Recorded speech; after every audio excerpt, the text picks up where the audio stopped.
అవును, చంద్రబాబు నాయుడు గారి కేసులో ఇన్ని వేల డాక్యుమెంట్ ఆధారాలు ఉండగా సిఆర్డిఏ చైర్మన్ గా ఉన్న చెరుకూరి శ్రీధర్ గారే 164 స్టేట్మెంట్ ఇచ్చిన తర్వాత అది కూడా చెల్లదన్నట్టు మాట్లాడుతున్నారు కదా. మరి అవి చెల్లకపోతేనే కదా కేసు క్లోజ్ చేయమంటున్నారు. ఈ డాక్యుమెంట్స్ పనిచేయవు, ఈ ఇన్వెస్టిగేషన్ పనిచేయదు. సార్ ఇప్పుడు నేను ఒక మాట చెప్తాను మీకు. నేను ఇంతకు ముందే చెప్పా, నా డిబేట్ స్టార్టింగ్లోనే చెప్పా, చట్టం చేతులు చాలా పెద్దయండి అని. మీరు ఈరోజు మీకున్న ఇన్వెస్టిగేషన్ ఆఫీసర్లను బేస్ చేసుకొని పాపం ఏదో రిటైర్డ్ అయిపోతాడులేవాడు ఏదో అని చెప్పేసి 4 మాటలు చేసేసి ఫైనల్ రిఫర్ ఛార్జ్షీట్ వేసేసారు. సో అఫ్ కోర్స్ నిన్న ఎన్వి రమణ చెప్పినట్టుగా మీరు ఎవరెవరిని మేనేజ్ చేయాలో, ఏ విధంగా మేనేజ్ చేయాలో బ్యాక్గ్రౌండ్ అంతా మేనేజ్ చేశారు. అది ప్రజలకు అర్థం కావట్లేదు అనుకుంటే ఎట్లా? ఒక సామాన్య ఎంప్లాయీకి అర్థం కావట్లేదు అనుకుంటే ఎట్లా? ఒక జూనియర్ లాయర్కి అర్థం కాదనుకుంటే ఎట్లా? పిల్లి కళ్ళు మూసుకొని పాలు తాగత ఎవరు చూడటం లేదనుకుంటే పొరపాటు సార్. ఇప్పుడు ఆధారాలు ఉన్నప్పటికీ కూడా ఏసీబీ కోర్టు కేసు క్లోజ్ చేసింది అనుకోండి, హైకోర్టులు ఎక్కడికి వెళ్తాయి? హైకోర్టు కూడా క్లోజ్ చేసింది అనుకోండి, సుప్రీంకోర్టులు ఎక్కడికి వెళ్తాయి? న్యాయ వ్యవస్థ అనేది ఎక్కడో ఒక సందర్భంలో న్యాయం చేసి తీరుతుంది. నేను ఒక మాట అయితే మీకు చెప్పగలుగుతాను సార్, బ్రహ్మాది దేవులు ఏకమైన చంద్రబాబు నాయుడు కేసెస్ ఏ ఒక్క కేసు క్లోజ్ కానివ్వం. ఎందుకో చెప్పనా? మీ కేసులు ఈరోజు క్లోజ్ అయితే it will set a bad precedent to the next generation. It will set a bad precedent to the next generation. ఏమంటుందండి సుప్రీంకోర్టు? ఎంపీ ఎమ్మెల్యే కేసులు 1 year లోపు కంప్లీట్ చేసుకోవాలి. ఈ విధంగా 1 year లోపు కంప్లీట్ చేసుకోకపోతే మిగతా అక్యూజులు అందరూ మా కేసులు సంవత్సరాలు జరుగుతున్నాయి, అక్యూజుడు చంద్రబాబు నాయుడు కాబట్టి లేకపోతే వీళ్ళ కేసులు కాబట్టి ఎక్కువ జరగటం లేదు కాబట్టి 1 year లోపు కంప్లీట్ చేసుకోవాలి అని చెప్పినటువంటి పొలిటీషియన్ కేసెస్ మీద ఎంత సీరియస్ గా ఉంటది సుప్రీంకోర్టు? సో ఈ రోజు చంద్రబాబు నాయుడు గారు వారి మిత్రబృందం లేకపోతే అక్యూజులుగా ఉన్న వీళ్ళందరూ ఒక ఛార్జ్ షీట్ ఉన్న ఎంత దుర్మార్గంగా ఉంటుందంటే సార్, ఎప్పుడైనా సరే ఒక ఎఫ్ఐఆర్ బుక్ అయిన తర్వాత అది క్లోజ్ అవటం అసంభవం సార్ లీగల్లో. నాకు లీగల్ ఎక్స్పీరియన్స్ లో, నేను out of my experience I'm sharing all these things to you. ఒక ఎఫ్ఐఆర్ ని నువ్వు అవాయిడ్ చేసి తాత్కాలికంగా క్లోజ్ చేసినా అది నీ తలకి ఏదో ఒకరోజు చుట్టుకుంటది, నో డౌట్ అబౌట్ ఇట్. ఈ రోజు చంద్రబాబు నాయుడు వారి మిత్రబృందం వారికి ఉన్న అధికారాన్ని ఉపయోగించుకొని కేసు క్లోజ్ చేసుకుంటుంది కదా, ఎక్కడికి పోతారు? ఎక్కడికి పోతారండి? రేపు సుప్రీంకోర్టులో ఎక్కడికి పోతారు?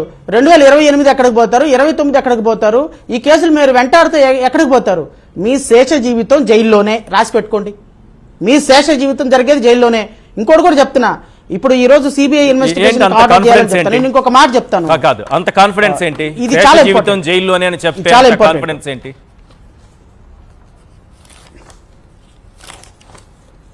న్యాయ వ్యవస్థ మీద నమ్మకమే, దానికి కాన్ఫిడెన్స్ ఏ ఉంది? 10,000 డాక్యుమెంట్లు ఎక్కడికి పోతాయి?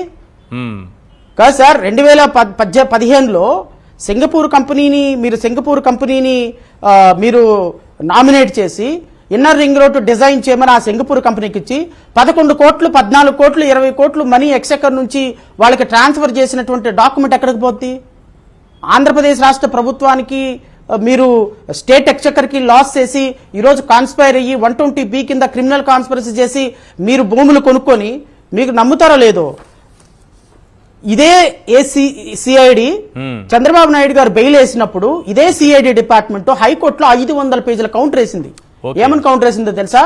హెరిటేజ్ కంపెనీ దగ్గర నుంచి, లింగమనేని అలైడ్ కంపెనీస్ దగ్గర నుంచి వాళ్ళు కొన్నటువంటి వందలాది ఛార్జ్ షీట్, వందలాది రిజిస్టర్డ్ డాక్యుమెంట్లతో కూడా వేసింది. అంటే ఏం జరిగింది అంటే ఈశ్వర్ గారు, రాష్ట్ర ప్రజలకు కూడా ఒక చిన్న క్లారిటీ ఇవ్వాలి. ఇది చాలా ఇంపార్టెంట్. దయచేసి ఒక 1-2 minutes don't interrupt me, because Andhra Pradesh రాష్ట్ర ప్రజలకు అసలు ఇన్నర్ రింగ్ రోడ్ స్కామ్ ఏంటో అనేది తెలియాలి. సార్ 2014-15 సందర్భంలో ఏం జరిగిందంటే, అమరావతి క్యాపిటల్ గా నిర్మాణం జరుగుతుంది. Amaravati capital city, Amaravati capital area, ఈ రెండిటికి కూడా ఒక ఇన్నర్ రింగ్ రోడ్డు డిజైన్ చేశారు sir. Inner ring road design చేసినప్పుడు ఇన్నర్ రింగ్ రోడ్డు డిజైన్ అంటే నార్మల్గా ఇన్నర్ రింగ్ రోడ్డు అంటే ఎలా ఉంటుంది అంటే, ఫర్ ఎగ్జాంపుల్ ఈశ్వర్ గారికి ఒక 10 ఎకరాలు ఉందండి, జడా శ్రావణ్ కుమార్కి ఒక 10 ఎకరాలు ఉందండి, అక్కడే అనుకుందాం.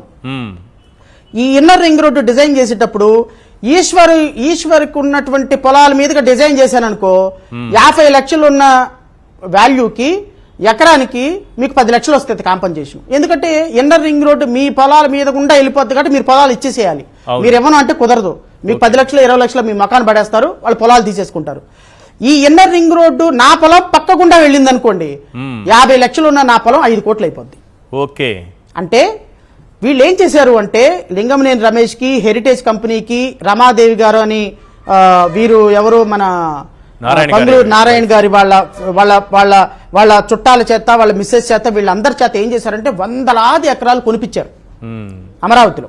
కొనిపించి ఏం చేశారు, ఇన్నర్ రింగ్ రోడ్డు ఎటు నుంచి వెళ్ళాలి అనే డిజైన్ ని సింగపూర్ కంపెనీకి ఇచ్చేసి, సింగపూర్ కంపెనీకి ఎటు నుంచి వెళ్ళాలి అంటే ఏంటి, నిరుపేదలైనటువంటి పొలాల గుండా వెళ్ళాలి, వీళ్ళ పొలాలు పక్క గుండా వెళ్ళాలి.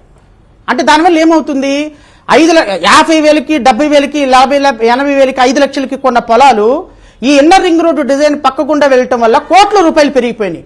సో ఇప్పుడు హెరిటేజ్ కొన్నటువంటి భూములు 5 లక్షలకి 6 లక్షలకి కొన్న ఎకరం భూమి ఈ ఇన్నర్ రింగ్ రోడ్డు డిజైన్ మారటం వల్ల ఏమైపోయింది అంటే 5 కోట్లు 10 కోట్లు అయిపోయింది.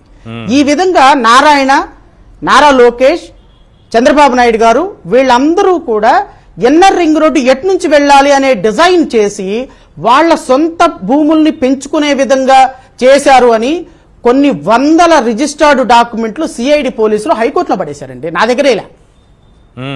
దగ్గరగా అది వేసింది, హైకోర్టులో పడేశారు. హైకోర్టులో వేసినటువంటి ఈ రిజిస్టర్డ్ సేల్ లీడ్లు సింగపూర్ కంపెనీకి ఇన్నర్ రింగ్ రోడ్డు మ్యానిపులేట్ చేయమని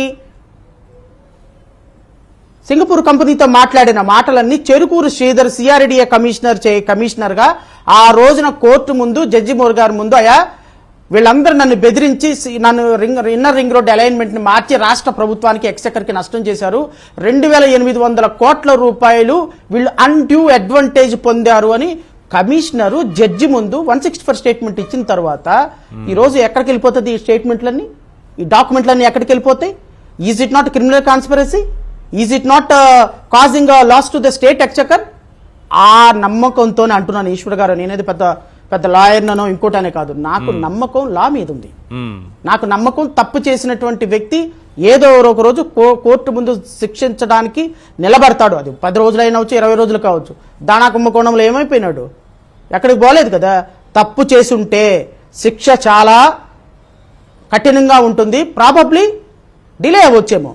బట్ 53 రోజుల పాటు జైల్లో ఉన్నటువంటి మీరు, కొన్ని వందల డాక్యుమెంట్లతో ఉన్నటువంటి మీరు ఈరోజు పోలీస్ ఆఫీసర్లని ఇన్ని డాక్యుమెంట్లని కాదని రేపొద్దున ఎక్కడికి తప్పించుకోగలరు? ఎందుకు హైకోర్టులో కన్విన్స్ చేయటంలో మక్కుల్ రోహిత్ కి ఆర్గ్యుమెంట్, అంత senior lawyer, why he is not convincing his argument? Because మాకెళ్ళి చట్టం ఉంది, మాకెళ్ళి ధర్మం ఉంది, మాకెళ్ళి న్యాయం ఉంది. ఈ డాక్యుమెంట్లన్నీ ఎవరైనా కాదనగలుగుతాడా? రేపొద్దున హైకోర్టు జడ్జి గారు కాదనగలుగుతారా? ఇంకొక డాక్యుమెంట్ నేను రిఫర్ చేసిన తర్వాత నేను మీ క్వశ్చన్కి వస్తాను ఈశ్వర్ గారు. ఆంధ్రప్రదేశ్ రాష్ట్రంలో ఒక జీవో ఉంది, ఈ జీవో కూడా రాష్ట్ర ప్రజలకు చేయాలి. GO MS number 726. ఈ జీవో ప్రకారం ఆంధ్రప్రదేశ్ రాష్ట్రంలో పనిచేసే ప్రతి ఐపీఎస్ ఆఫీసర్ కూడా ముఖ్యమంత్రి కింద పనిచేయాలి. ఇది ఎవరిచ్చారనేది నేను చెప్పటంలా, because this was given by the state government of Andhra Pradesh. Because government is a continuous process. whether he may be a Jaganmohan Reddy or he may be a Chandrababu Naidu or tomorrow XYZ. ఈ GO ప్రకారంగా CID investigation officer Chandrababu Naidu కింద పనిచేస్తూ, చంద్రబాబు నాయుడే ఒక ముఖ్యమంత్రి హోదాలో CID డీజీకి promotion ఇవ్వాల్సింది ఆయనే, కాన్ఫిడెన్షియల్ రిపోర్ట్స్ తయారు చేయాల్సింది ఆయనే, ఏసీఆర్లు ఇవ్వాల్సింది ఆయనే, ఇంక్రిమెంట్లు ఇవ్వాల్సింది ఆయనే. ఒక ఎక్యూజ్డ్ ఇన్వెస్టిగేషన్ ఆఫీసర్ కింద పనిచేసి, ఒక ఎక్యూజ్డ్ ఇన్వెస్టిగేషన్ ఆఫీసర్ కింద పనిచేస్తూ, ఆ ఎక్యూజ్డ్ నేనే నీకు ప్రమోషన్ ఇవ్వాలి, నేనే నీకు ఐసీఆర్ రిపోర్ట్లు రాయాలి, నీకే నేను శాలరీ పెంచాలి అంటే how you expect unbiased investigation, transparent investigation from an investigation agency? So therefore ఒక ఎక్యూజ్డ్ కింద ఇన్వెస్టిగేషన్ ఏజెన్సీ పనిచేస్తుంది కాబట్టి this is a fit case for transferring the case to CBI. నేనేమంటాను, సిఐడి దీన్ని ఇన్వెస్టిగేషన్ చేయడానికి లేదు. The final report must be rejected and the case must be handed over to CBI. That is what our core argument today. And moreover, rendo petition kuda esam మేము ఏమనంటే accused. Please continue, నేను తర్వాత అడుగుతాను. Please చెప్పండి.